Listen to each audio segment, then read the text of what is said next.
une ou plusieurs personnes qui ont installé une échelle contre le mur et passé sur la terrasse. Et la fenêtre donnant sur ce côté-là a été fracturée.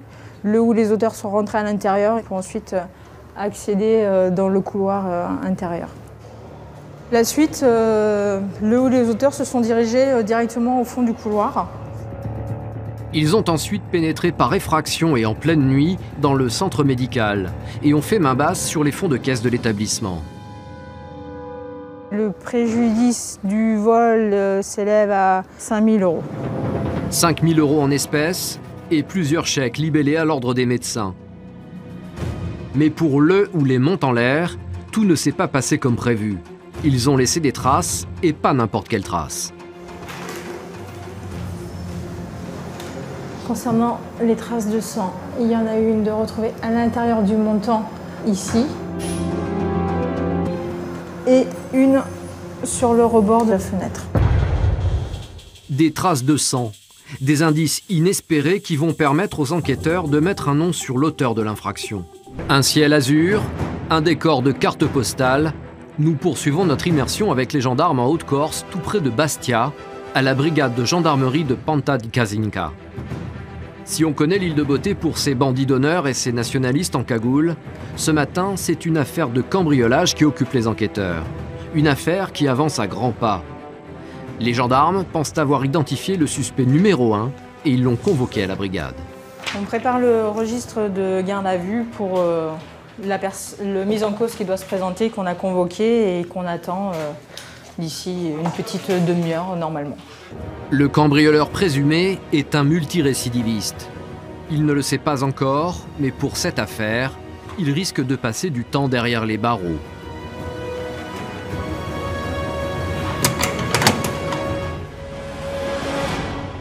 Tout commence tout près d'ici, il y a quelques mois, dans un cabinet médical situé au premier étage d'un centre commercial.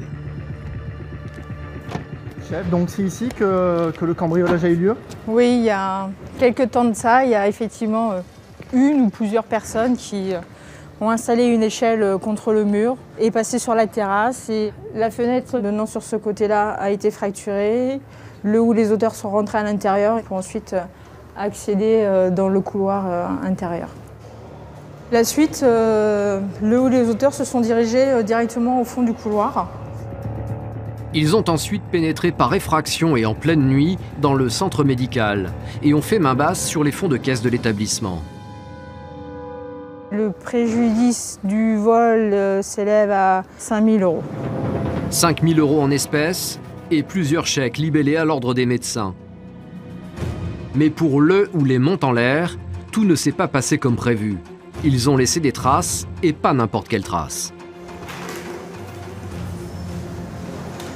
Concernant les traces de sang, il y en a eu une de retrouvée à l'intérieur du montant, ici,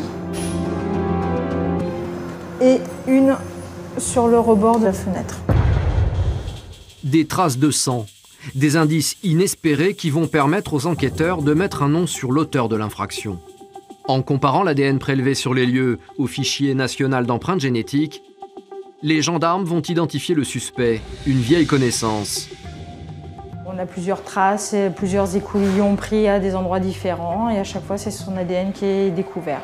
C'est cet homme que les gendarmes attendent de pied ferme ce matin. Oui. Ok, merci Jeanne. Donc la personne qu'on a convoquée est arrivée. Il est à l'heure. Il est à l'heure. Il est ponctuel et semble plutôt détendu.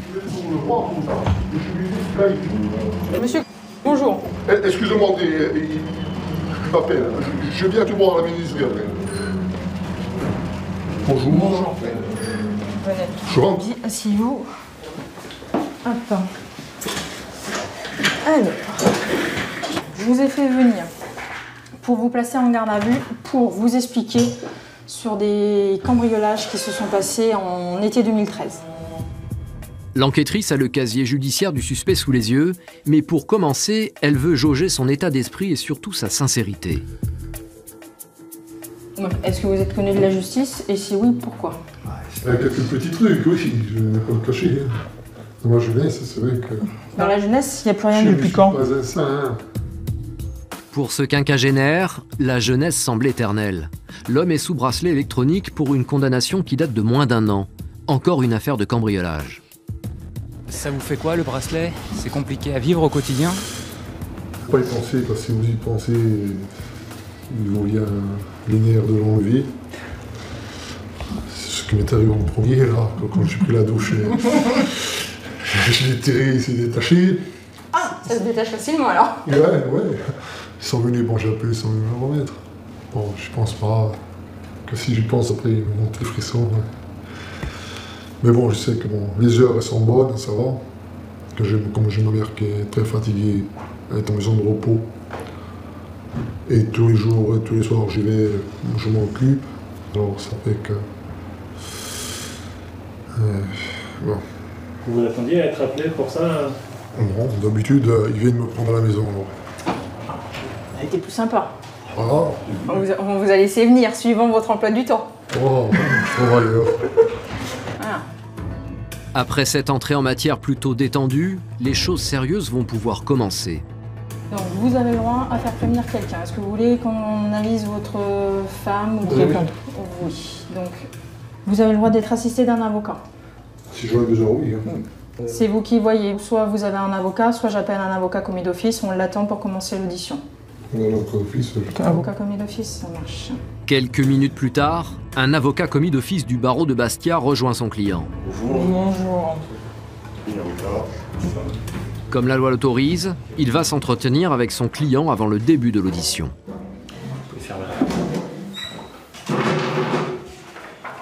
D'après ce que je sais, il s'agit de faits de cambriolage qui auraient été perpétrés en 2013, à l'été 2013. Après, moi, comme on dit bien souvent aux clients, l'avocat en garde à vue, il n'a pas accès au dossier, donc je connais j'ai très peu d'éléments sur le dossier. Je serai là simplement pour vous assister. Oui. Et si vous connaissez peut-être quelques éléments, à ce stade-là, vous savez pas, vous comprenez pas ce qu'on vous reproche. Bon, Ah, si je le savais, je ne m'étais même pas présenté. bien sûr. Logiquement. Vous expliquez et... Ils viennent, ils me mettent une convocation, folie. ouais, Dans ma tête, si j'ai fait quelque chose. bien sûr. J'ai une semaine de réfléchir. Ah, Même si je me bracelet, je sors le geste, je me casse. bien sûr. Mais je vois pas. Voilà, le problème, il est là. Je dis, bon, j'ai rien à me reprocher.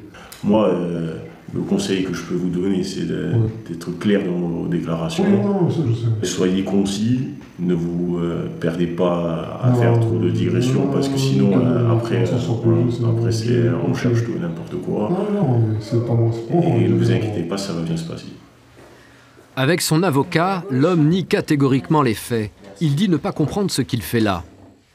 Mais face à l'enquêtrice, il va devoir être particulièrement persuasif pour la convaincre de son innocence. Donc les cabinets médicaux situés à l'étage ont été fracturés au cours de la nuit du 22 au 23 juillet 2013. Est-ce que vous avez des choses à me dire sur ces cambriolages? Non. Lors de nos constatations, on a observé des traces de sang qu'on a prélevées et qu'on a fait analyser. Et donc les analyses de sang ressortent à votre nom. Comment expliquez-vous qu'on retrouve des traces de sang dans plusieurs cabinets médicaux? C'est pas possible. C'est pas possible. C'est pas possible. C'est pas possible. Pour l'avocat qui n'avait pas eu accès au dossier, c'est un coup de massue. Les gendarmes ont entre leurs mains ce qu'on appelle la reine des preuves, l'ADN du suspect. Voilà. Est-ce que vous avez une explication de savoir pourquoi votre trace de sang? Non. Non. Trace de sang dans la partie intérieure du montant de la fenêtre. Moi, qu'est-ce que je viendrais faire là, dans ce truc-là, pour prendre quoi? Il y a de la liquidité facile à Non, prendre? mais j'ai un problème dans ma tête, en sachant que ma belle-sœur, elle travaille là, et je vais aller casser un truc de là où ils font les prises de sang. Je suis fou, là. J'ai un problème grave. Vous comprenez? Comment moi je vais expliquer au procureur que Je suis votre d'accord. sang il est retrouvé Je suis à d'accord plusieurs avec vous. endroits Je suis d'accord et avec que vous me dites que vous n'y êtes pour rien? Moi Non. je peux pas l'expliquer au procureur. Ah bien, moi, je vous dis que je n'ai rien à voir. Je n'ai rien à voir. Je sais, mais la situation... Mais je n'ai rien à voir. Il y a un problème. Faites-moi une prise de sang, c'est pas possible que... Le sang a été vérifié, on a vérifié votre Et bien sûr que c'est moi. Et voilà, on a vérifié 2 fois, donc voilà. Il y a un problème. Il y a un problème. Son ADN le confond, la preuve est irréfutable. Pourtant, il continue de nier l'évidence et va même livrer à l'enquêtrice une hypothèse abracadabrantesque. Bref, une histoire corse. Il y aura quelqu'un qui m'en veut, mais c'est pas possible. Est-ce que quelqu'un de votre entourage pourrait vous en vouloir au point de Placer votre ADN sur le milieu d'un cambriolage. Il y en a beaucoup qui m'en veulent. Ils sont venus même à me brûler les camions et les voitures. Ça remonte à quand ça? Il n'y a pas longtemps, il n'y a pas très longtemps. Hein. Vous avez déposé plainte? Non, je vous dis, mes affaires, je règle seul. Quand on me brûle, j'ai pas besoin de la gendarmerie. C'est pas la peine. De toute façon, ça ne change rien, c'est pareil. Dans l'hypothèse où c'est quelqu'un qui cherche à vous nuire, cela voudrait dire que cette personne a pu se procurer de votre sang et l'y déposer à plusieurs endroits. Pensez-vous que quelqu'un est susceptible de le faire? C'est possible, dans la vie actuellement, oui, tous les jours, non, c'est possible. Son sang, prélevé à son insu par une personne qui lui voudrait du mal, est étalé sur le lieu du cambriolage. Une hypothèse grotesque qui ne convainc pas du tout les gendarmes. Pour nous, effectivement, il s'avère peu probable que quelqu'un ait mis le sang du mis en cause à sa place aux différents endroits où le sang a été découvert.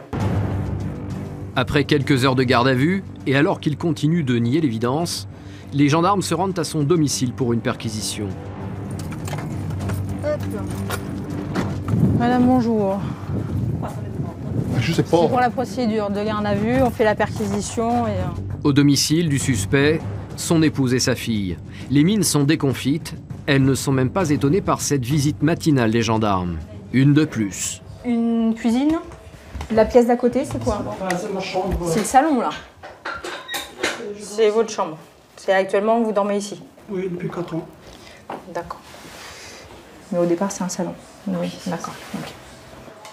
Dans la cuisine, il y a un endroit particulier où les papiers sont mis? On cherche les chèques qui ont été dérobés. Ce sont des chèques volants, donc ils peuvent être n'importe où ou déjà détruits ou mis à la poubelle. On peut discuter dehors, madame?